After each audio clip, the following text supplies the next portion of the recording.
नमस्कार, आप देख रहे हैं सच पत्रिका न्यूज और मैं हूं बालकृष्ण शुक्ला। आप सभी का स्वागत करता हूं आज के बुलेटिन में। आज के बुलेटिन की शुरुआत करते हैं लावारिस शवों के अस्थि विसर्जन यात्रा से। उसके बाद दिखाएंगे क्राइम से लेकर तमाम बड़ी खबरें। यदि आपको हमारी खबरें पसंद आती है तो चैनल को सब्सक्राइब करें और बेल आइकन वाले बटन को जरूर दबाएं। अब देखते हैं खबरें विस्तार से। पहली खबर कोटपूतली थाने से।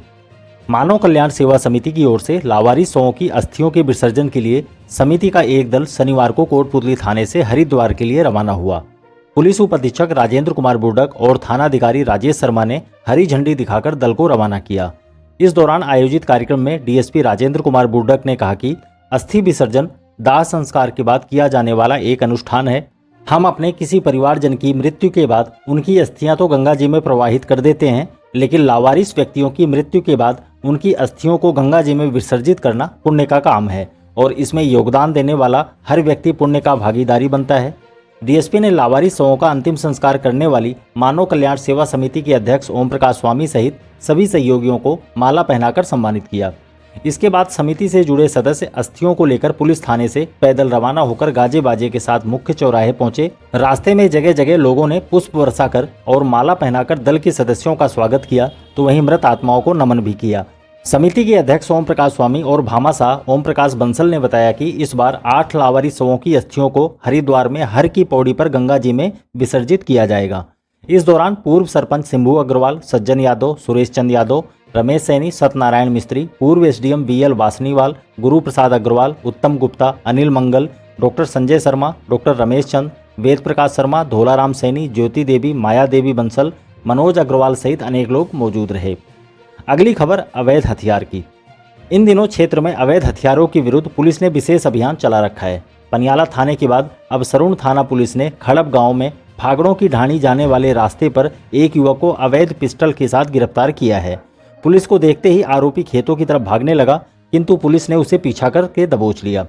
जानकारी के मुताबिक मुखबिर द्वारा मिली सूचना के आधार पर सरुण थाना पुलिस की टीम खड़प गांव में जगदम्बा होटल के पास पहुंची तो वहां एक युवक संदिग्ध अवस्था में नजर आया। पुलिस को देखते ही युवक खेतों की तरफ भाग निकला। इस पर पुलिस ने भी दौड़ लगाई और घेराबंदी कर युवक को दबोच लिया। पुलिस ने उसकी तलाशी ली तो उसके कब्जे से एक पिस्टल बरामद हुई। इस पर पुलिस ने आरोपी युवक हितेश उर्फ बीरा यादव निवासी खड़प को गिरफ्तार कर उसके कब्जे से बरामद पिस्टल को जब्त कर लिया। आरोपी युवक के विरुद्ध आर्म्स एक्ट में मुकदमा दर्ज कर पुलिस उससे पिस्टल के बारे में पूछताछ कर रही है। इससे पहले पनियाला थाना पुलिस ने देसी कट्टे के साथ एक युवक को गिरफ्तार किया था। अब मारपीट से जुड़ी खबर।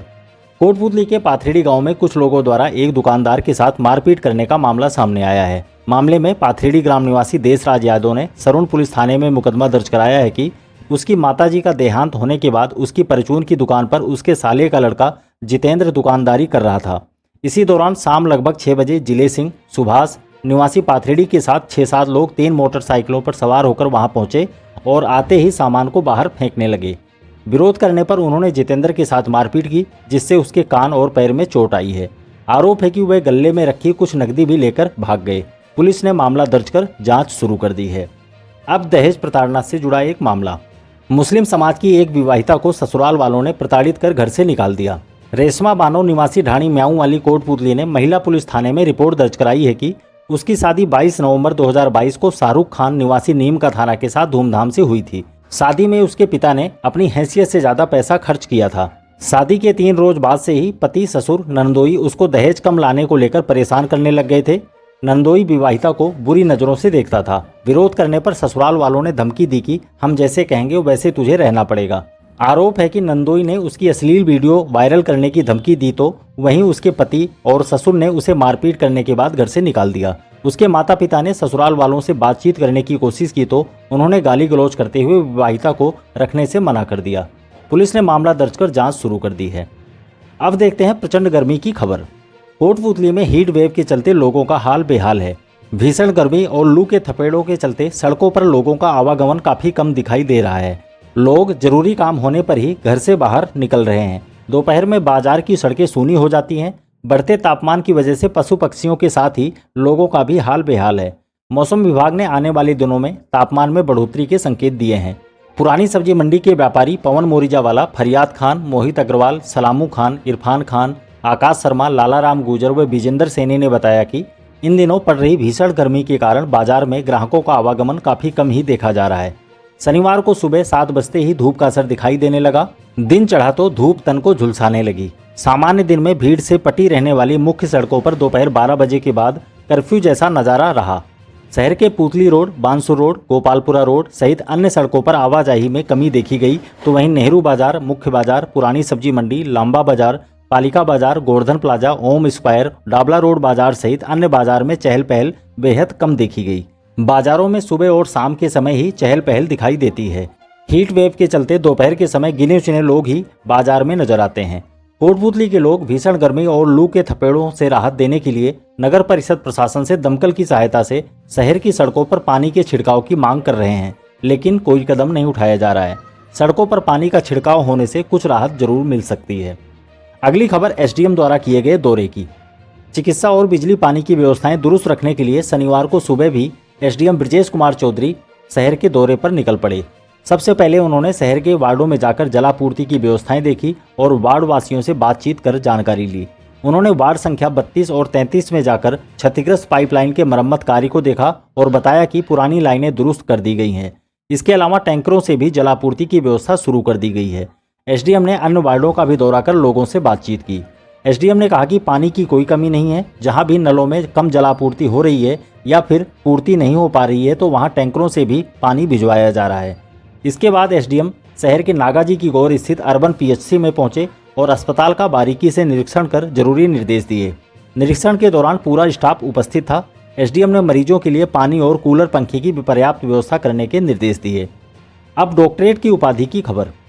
अखिल भारतीय मालो महासभा के संस्थापक और राष्ट्रीय अध्यक्ष सहित विभिन्न सामाजिक संगठनों से जुड़े कोटपुतली निवासी एडवोकेट जयप्रकाश सैनी उर्फ जेपी कोटिया को उनकी उत्कृष्ट सामाजिक सेवाओं और मानवता के लिए गांधी पीस फाउंडेशन नेपाल की ओर से डॉक्टरेट की मानद उपाधि प्रदान की गई है। कोटिया को मानद उपाधि के लिए फाउंडेशन के फाउंडर अध्यक्ष डॉक्टर लाल बहादुर राणा ने चयन किया। सैनी द्वारा विभिन्न संस्थाओं के माध्यम से कई वर्षों से किए जा रहे सामाजिक सेवा कार्यों और कोरोना काल में गुजरात में रहते हुए वहां की स्थानीय सामाजिक संगठनों के साथ मिलकर किए गए कार्यों के लिए उन्हें डॉक्टरेट की मानद उपाधि प्रदान की गई है। अगली खबर डीएसपी द्वारा बांधे गए परिंदे की। बढ़ती गर्मी में आमजन के अलावा पशु पक्षियों की भी हालत खराब है। हालांकि कई जागरूक लोग उन्हें राहत देने के लिए जगह जगह परिंदे बांध रहे हैं। इसी क्रम में पुलिस उप अधीक्षक राजेंद्र कुमार बुर्डक ने शनिवार को कोटपुतली की रिजर्व पुलिस लाइन और कंट्रोल रूम में बेजुबान पक्षियों के लिए परिंदे बांधे। डीएसपी ने पुलिस कर्मियों को परिंदों की देखरेख की जिम्मेदारी सौंपी और अन्य लोगों को भी पशु पक्षियों की सेवा करने की अपील की। इस मौके पर पुलिस लाइन के हवलदार major Avnish Kumar Sharma, head constable ASI Jairam, head constable Tarachand व प्रदीप कुमार, कांस्टेबल रवि कुमार, बचन सिंह, झाबरमल और देवीलाल सहित अन्य पुलिसकर्मी मौजूद रहे। अब किसानों के चौपाल की खबर। कृषि विज्ञान केंद्र गोनेड़ा की ओर से जिले के राजनौता गांव में संध्याकालीन किसान चौपाल का आयोजन किया गया। कार्यक्रम के मुख्य अतिथि कृषि कॉलेज के अधिष्ठाता डॉक्टर सुरेंद्र सिंह मनोहर थे। उन्होंने किसानों को कम पानी में पैदा होने वाली फसलों और उनकी किस्म के बारे में जानकारी देते हुए खारे पानी और जमीन को सुधारने के साथ साथ ऐसी जमीन में पालक, जौ, चुकंदर जैसे फसलों के बारे में बताया। वरिष्ठ वैज्ञानिक तथा कृषि विज्ञान केंद्र के अध्यक्ष lieutenant colonel doctor Suparn Singh Shekhawat ने किसानों का स्वागत किया और केंद्र पर चलाई जा रही विभिन्न गतिविधियों के बारे में जानकारी दी। इस दौरान केंद्र के डॉक्टर राम प्रताप, डॉक्टर सरदार मल यादव, सहायक कृषि अधिकारी ममता यादव, इफ्को के प्रतिनिधि मुकेश कुमार, डॉक्टर डीके मीणा, मोहन सिंह शेखावत, रोहिताज सिंह सहित अन्य लोगों ने भी अपने विचार व्यक्त किए। अगली खबर सरुण गांव से। कोटपुतली के सरुण ग्राम स्थित राजकीय उच्च माध्यमिक विद्यालय में कक्षा 12वीं का परीक्षा परिणाम 100% रहने पर विद्यार्थियों का सम्मान किया गया। संस्था प्रधान दीपक कुमार ने इस सफलता का श्रेय शिक्षकों और विद्यार्थियों की मेहनत को दिया है। कुल 48 विद्यार्थियों में 40 विद्यार्थी प्रथम श्रेणी से उत्तीर्ण हुए हैं। अव्वल रही बालिकाओं में प्रथम 2 स्थानों पर 2 बालिकाओं ने क्रमशः 91.40 तथा 91.20% अंक प्राप्त किए हैं। कार्यक्रम में सरपंच प्रतिनिधि सुभाष मीणा, रामनारायण विजय वर्गीय, गोमाराम, महेंद्र मीणा, ज्ञानेंद्र सिंह, मुकुंद कौशिक, धर्मपाल यादव, अविनाश भारद्वाज और कृष्णा मीणा सहित अन्य लोग उपस्थित रहे। और अंत में टीकाकरण अभियान की खबर। प्रदेश में लंपी रोग निवारण हेतु शनिवार को पशु चिकित्सा विभाग की ओर से टीकाकरण अभियान चलाया गया। इसके तहत कोटपुतली ब्लॉक में सभी गौशालाओं में लंपी रोग उपचार हेतु टीकाकरण किया गया। विभाग के उप निदेशक डॉक्टर हरीश कुमार ने बताया कि पशु चिकित्सा अधिकारियों की अगुवाई में टीमें बनाकर कुल 1000 गौवंश का टीकाकरण किया गया। फिलहाल यह अभियान मुख्य रूप से गोवंश के लिए चलाया जा रहा है।